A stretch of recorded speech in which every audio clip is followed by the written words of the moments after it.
Number लावतोय online, परंतु ते उचलत नाही किंवा रजिस्टर्ड आमचा नंबर होत नाही. आणि आज तिथे ऑफलाईन करायसाठी गेलो असता ते बोलतात की रजिस्टर झाल्याशिवाय तुम्हाला सिलेंडर भेटत नाही. तर त्यांना म्हटलं की बाबा मग काय करता येईल, तर आम्ही काहीच करू शकत नाही. मग जर ऑनलाईन पद्धतीने हे सगळं जर बंद आहे तर मग ऑफलाईन पद्धतीने आम्हाला सिलेंडर दिले गेले पाहिजे. आणि फार मोठी समस्या निर्माण होत आहे सर. जर सिलेंडर नसलं तर मग काय करायचं.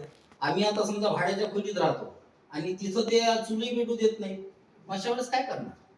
बरं, ही परिस्थिती शहरातली आहे. खेड्याची परिस्थिती काय करायची. जिथे सिलेंडर उपलब्ध नाही झाला तर मध्यंतरी त्या महिलांच्या संदर्भात ते सिलेंडर दिले गेले आहेत ना, उज्ज्वला सिलेंडर, तर त्याची परिस्थिती तशीच होणार. आता करायचं कसं आम्ही. सामान्य माणसाचा एक सिलेंडरच्यावर जास्त राहत नाही, त्यावर स्टोअर करण्याचा काही प्रॉब्लेम आहे. त्यांनी ते म्हटल्या अटी टाकल्या 21 दिवसाच्या नंतर रजिस्ट्रेशन करा. ते अट तयार कर, आम्ही मान्य आहे ना, दिवसाच्या नंतर आम्ही देतो. मी बोललो त्यांच्याशी. काय झालं मी ऍक्च्युली की आता हे काय झालं की ऍक्च्युली काय करत असतो तर समजून घ्या की माझा सिलेंडर गेला. आपण काय करतो की सिलेंडर गेल्याच्या आपल्याला माहित असते की 1.5 महिना चालतो. आपण काय करतो 15-20 दिवसानंतर रजिस्ट्रेशन करतो कधीतरी आणि येऊन जातो तो 7-8 दिवसात. झालं काय की ही जी सिच्युएशन निर्माण झाली ना, लोक पॅनिक झाल्यामुळे काय केलं लोकांनी, ज्याचा गेला ना त्यानं लगेच दुसऱ्या दिवशी रजिस्टर केलं सुरू. आणि त्याच्यामुळे काय झालं की ती जी सिस्टीम आहे ना, ती सिस्टीम झाली कोलॅप्स. म्हणजे ती एवढी विचित्र आहे की त्याच्यात कोणाचंच रजिस्ट्रेशन व्हायला लागलं. आणि हे जे एजन्सी वाले आहेत ना, यांना ऑफलाईन घेण्याची परमिशन नाहीये. ऑफलाईन मध्ये काय करायचं माहिती का, ऑनलाईन मध्ये जो तो तुमचा ट्रान्झॅक्शन आयडी असतो ना, तो दिला की ते देतात. करतोय म्हणे आम्ही. आणि सायंकाळचे 6 ते 7 मध्ये थोडंसं मिळतंय म्हणे, लोकांचं रजिस्ट्रेशन पण होते म्हणे.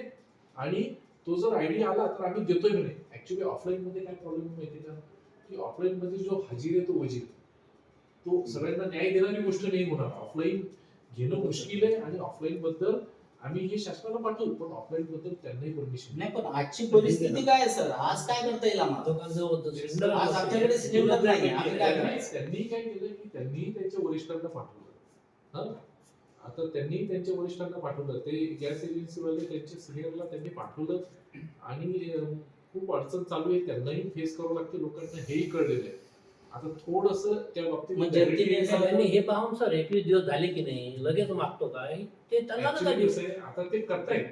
पण ट्रान्झॅक्शन आयडी जो आहे, तो जो नंबर आहे, तो जर दिला त्यांना तर ते देऊ शकतात आणि देता येत ते.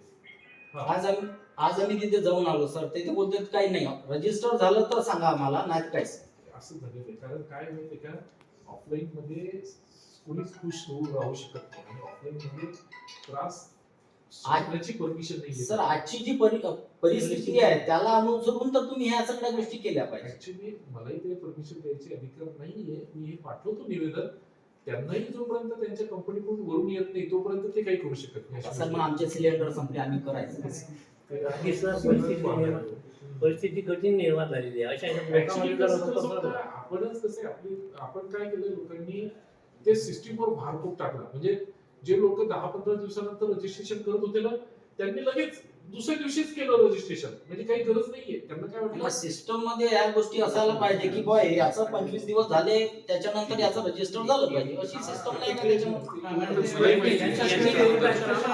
एक गोष्ट आहे की खूप मोठ्या लोकांनी पॅनिक होऊन जर हे असं वापर केल्यामुळं त्या सिस्टीमवर ताण आला असेल. शेवटी ते कॉम्प्युटर आहे, मशीन आहे. आणि ते जर तसं जर झालं तर थोडस हे झालं असेल. त्यांच्याशी बोलून घ्या सर. आणि काय ऍक्च्युअल पोझिशन काय आहे ते तुम्ही, म्हणजे तुमच्या अगोदरच ते सगळे टच मध्ये आहेत. हा सगळीकडचा सार्वत्रिक प्रॉब्लेम आहे. म्हणजे फक्त नेरचाच नाहीये. पण आम्ही आता कळवतोय, बघू काय होतं, वरून काय आदेश आले तर. आणि एजन्सी जी आहे ती आमच्यापेक्षाही त्यांच्या वरिष्ठांकडून पण ते निर्णय घेत आहेत. त्यांनी वर पण कळवलेलं आहे. सर आज काही गोष्टी अशा झालेल्या आहेत की आमच्याकडे अशा माहिती आल्या आहेत की 150 रुपये एक्स्ट्रा देऊन सिलेंडर घेतले आहेत काही लोकांनी. मग त्याचं कसं करायचं. असं तर काही नशीब होणार नाही. असं काही वस्तुस्थिती सांगतो. असं काही असेल तर सांगा. आपण काळा बाजाराला बिलकुल कारवाई करू आपण निश्चित. पण आजची परिस्थिती अशी आहे की आता आमच्याकडे सिलेंडर नाही झालं, आम्ही कसं करायचं. तुम्हाला जर तसं सापडलं तर मी 2 नंबर देतो, त्या लोकांना कळवा आणि आपण लगेच कारवाई करू. एक थोरवे म्हणून आमचे FSI आहे, त्यांचा नंबर देतो, तुम्ही त्यांना लगेच कळवा आणि लगेच कारवाई करता येईल आपल्याला. इसमें रेट भी तो बढ़ा दिया सर उन्होंने सिलेंडर के। पर से रेट तो पर से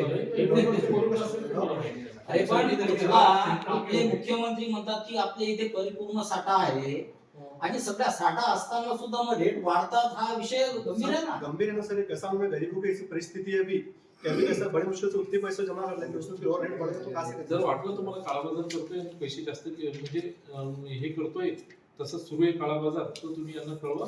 हा मग आजचं कसं करायचं सर? आमचं समजा आता आमच्याकडे सिलेंडर नाही, आजचं कसं करायचं आमचं? कंपनी हे एजन्सीवाले त्यांच्या कंपनीशी बोलून त्यांचे वरिष्ठ अधिकाऱ्यांशी बोलून निर्णय घेत आहेत. आता याच्याबद्दल मी काही सांगू शकत नाही, कारण ही वरचीच पॉलिसी आहे की ऑनलाईन द्यावं म्हणून.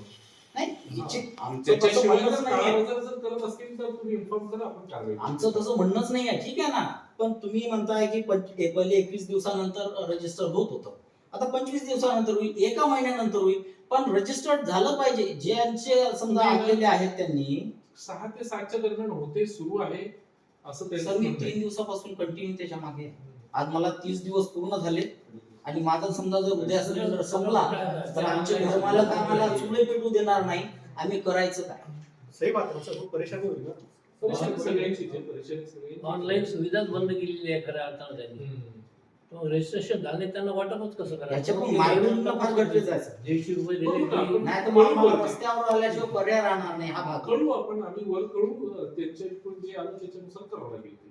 आणि तेही काही डायरेक्टली आमच्या अंडर सुपरविजन मध्ये नाही, ते त्यांच्या वरिष्ठांकडून घेत आहेत सूचना वगैरे, जी ती सर, सगळ्यांसाठी. आपल्या नेर तालुक्याचं सगळं तुमच्या अधिपत्याखाली असं असं असं असं नसते, असतात. असं नसते, असं हे नसते. तालुक्याचे असं नसते. तुम्ही- काळाबाजारबद्दल सांगा, काळाबाजारबद्दल सांगा, आपण करू, परंतु त्यांचं डायरेक्ट सुपरविजन त्यांच्या कंपनीच्या मार्फतल्या अधिकाऱ्यांच्या मार्फत असते. काळाबाजार झाला तर सांगा, आपण काळाबाजारावर कारवाई करू. ठीक आहे. काला बाजार जो है सर खुलकर नहीं आता ना। नाही, अभी त्या बरोबर पुरावा बोलली देतो आता। तुम्हाला